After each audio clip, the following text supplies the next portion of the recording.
Reedsdale, located 117 kilometers north of Melbourne, might be a small town, but it packs a surprising amount of character. Its most famous landmark, the Redesdale Bridge, is a remarkable piece of history. Built in the 1860s, it stands as one of Victoria's oldest bridges and a testament to the engineering feats of the era. Reedsdale carries a fascinating history tied to its namesake, Captain Robert William Reed. Reed played a pivotal role during one of Australia's most significant events, the Eureka Rebellion. As the officer in charge of both civilian police and militia, he enforced the highly unpopular miners' tax, a move that ignited the famous uprising. Reed's career didn't end there. He later went on to serve as Melbourne's sheriff, cementing his place in Victoria's history. The township itself began to thrive following the discovery of gold at Mackay, becoming an essential service hub for diggers making their way to the goldfields. While gold fueled its early growth, Reedsdale's strong agricultural foundation ensured its longevity, shaping the community into the enduring town we know today. In 1836, Major Thomas Mitchell, one of Australia's most renowned explorers, passed through what we now know as Reedsdale during his journey through Australia Felix.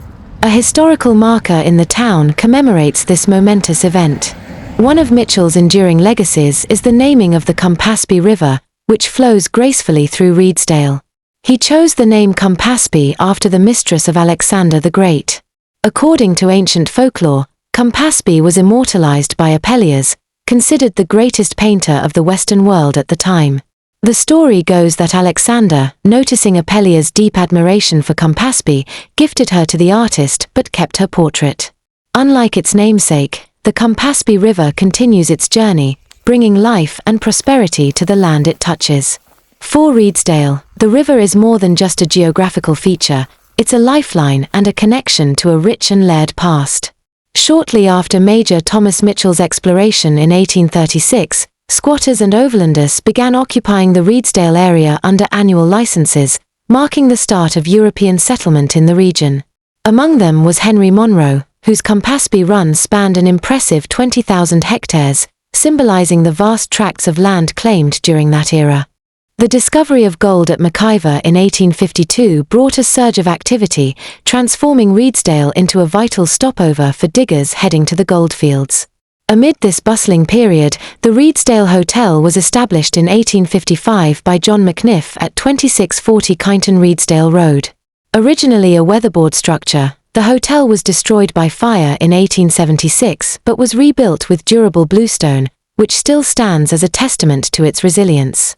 John McNiff was a prominent figure in Reedsdale's history, owning around 2,000 acres of land surrounding the hotel during his prime. Following his death in 1901 at the age of 66, his wife stepped in to manage the hotel, maintaining its legacy until 1909 when the license passed to Daniel McNiff. The Reedsdale Hotel remains a symbol of the area's rich heritage, a witness to the interesting stories of its past.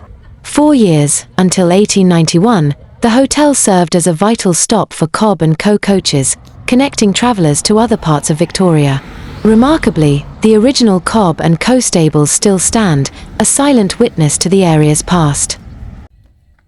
In his book Reedsdale, Yesterday and Today, Bill Rowe recounts a fascinating tale from 1876, passed down to him by his late father.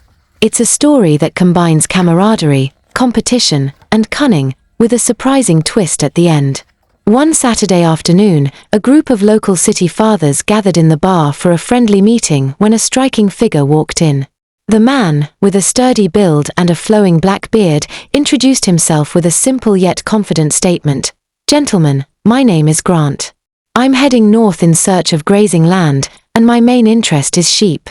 After a round of drinks and friendly conversation, the visitor casually inquired, "I suppose you men have some good horseflesh?"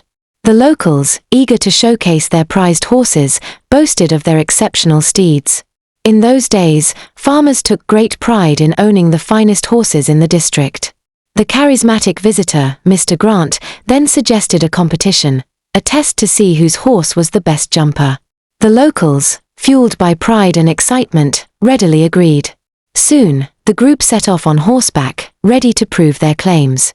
At the time, piles of metal, about 8 feet wide and 2.5 feet high, were commonly stacked along the roadside. For the well-bred horses of the day, it was a decent but manageable challenge. As the competition unfolded, it became clear that Grant and his grey horse were unmatched, effortlessly outperforming the rest. When the group returned to the bar, the visitor, ever gracious, declared with a smile, "Even though I've won, I'll shout the next round."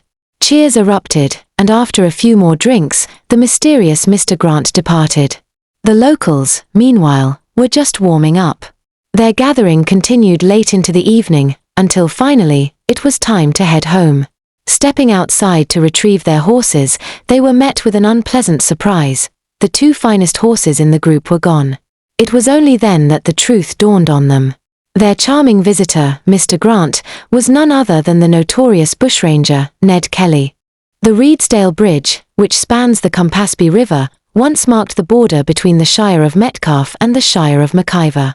The need for a bridge to facilitate mail delivery and provide a carriageway for stock, gold, and diggers sparked discussions between the two shires in August 1866 at the Mia Mia Hotel. Thomas Bingham Muntz, the engineer for the Shire of Metcalfe, presented two designs, one for a timber bridge and another for an iron girder bridge. Ultimately, the iron girder design was chosen, as it was the more economical option. The contract to build the bridge was awarded to Thomas Doran of Castlemaine, a decision that would lead to the construction of one of Victoria's most enduring and iconic structures. The girders used for the Redesdale Bridge have a dramatic backstory. Originally intended for a bridge across the Yarra River in Hawthorne, the wrought iron truss components were ordered from England. However, in 1859, the vessel carrying the parts, the Herald of the Morning, caught fire in Hobson's Bay before the cargo could be unloaded.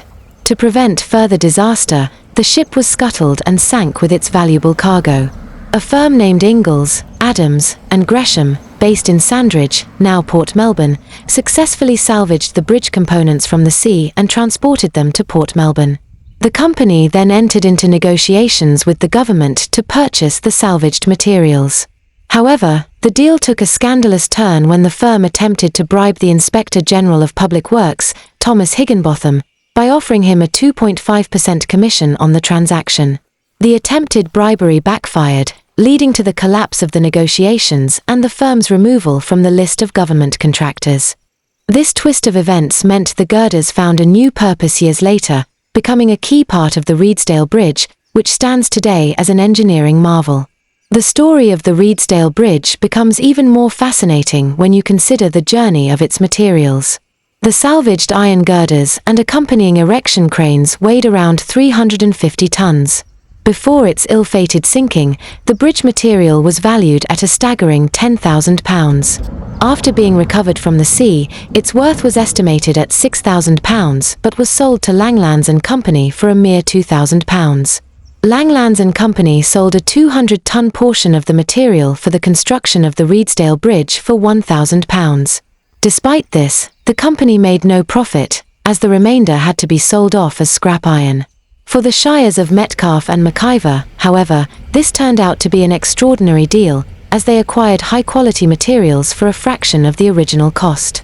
The total cost of constructing the bridge came to approximately £6,000. Before construction began, Mr. Ford, a technical advisor from the Railways Department, inspected the girders and approved them for use. Transporting the girders from Port Melbourne to Reedsdale was no small feat. They were moved by bullock dray to the construction site. Once on site, the girders were scraped and oiled, ready to become part of one of Victoria's most iconic bridges. The Reedsdale Bridge was originally scheduled for completion in 1867, but delays arose when the rivets supplied by Langlands and Company were found to be unsuitable for the project. The company agreed to provide replacement rivets at half price, but the setback added to the timeline. Concerned about the bridge's safety, Muntz requested Thomas Higginbotham, the Inspector General of Public Works, to inspect and certify the bridge before its opening. In his 1867 report, Higginbotham highlighted serious concerns. He noted that many of the plates were bent and had been damaged by exposure to seawater during their time submerged. As a result, he declared that the usual calculations for determining the strength of the girders could not be trusted. He strongly advised that the Roads and Bridges Department should not allow the bridge to be open to the public until it underwent thorough testing. Despite these challenges, The Reedsdale Bridge was finally opened to the public on Thursday, the 23rd of January 1868. The opening was a grand affair, with horses and carriages forming a long procession along the road. The ceremony reached its peak when Mrs. Morris, wife of the former president of the Mackayver Shire, broke a bottle of champagne on one of the granite ties, officially christening the structure as the Redesdale Bridge. In Reedsdale, a striking bluestone building stands out among the rural landscape, the Roman Catholic Church of St. Lawrence. Its size and grandeur often spark curiosity, leaving many to wonder why such an impressive church was built in a sparsely populated area. It turns out, this question isn't new. Even when the construction of the church was first announced on the 9th of April 1873, the local newspaper expressed similar doubts. The newspaper captured the sentiment of the time with these words: "To the casual visitor, the necessity for any place of worship at Reedsdale appears at first sight somewhat doubtful, for the township is yet altogether in an embryo condition. It consists of 2 stores and a hotel, a police station, and 1 or 2 private residences. But the district is a very important one from the agricultural point of view, and its mining resources are in the process of gradual development, so that although there is as yet no commercial centre worthy of the name, the country is settled for miles around with a thriving population, and the establishment of a correspondingly thriving township is only a matter of time. This church stands as a testament to the optimism and faith of its builders, who envisioned a growing community, which unfortunately never eventuated. The church was officially consecrated on the 7th of November 1874 by Dr. Fitzpatrick, the Vicar General and Principal Deputy of the Archbishop of the Melbourne Diocese. Just 7 kilometres from Reedsdale, in the pastoral settlement of Mia Mia, stands a monument with a story that speaks to the innovative spirit of early European settlers in Victoria. Is steeped in history, marked by events that have shaped both local and national narratives. Mia Mia holds the distinction of being the site of Australia's first powered flight in an aeroplane built entirely on Australian soil. It was here, in 1910, that John Duigan achieved this groundbreaking feat, an accomplishment that remains a proud chapter in Australia's aviation history. But Mia Mia's history doesn't stop there. In 1853, the settlement was the scene of a violent gold escort robbery, an infamous crime during Victoria's gold rush era. In 1860, the ill-fated Burke and Wills expedition passed through Mia Mia on their ambitious journey from Melbourne to the Gulf of Carpentaria. The area also witnessed tragedy in 1945, with the crash of the Vitor Waitakana aeroplane, which claimed the lives of 10 people. This video focuses only on the remarkable story of John Duigan and his pioneering achievement. 5 kilometres along the road from Lancefield to Mia Mia lies a remarkable monument on what is now called the Burke and Wills track. The inscription on the monument reads, "This pylon commemorates the first flight of an aeroplane built and flown by an Australian about 1 mile east of this spot, on the 16th of July 1910. John Robertson Duigan first flew the aeroplane which he and his brother Reginald built on their father's property, Spring Plains. On that historic day, the 16th of July 1910, John Duigan piloted the aeroplane he and his brother Reginald had painstakingly constructed. The flight, which covered a modest distance of 7 meters, may seem small by today's standards, but it marked the beginning of a new era in Australian innovation and ingenuity.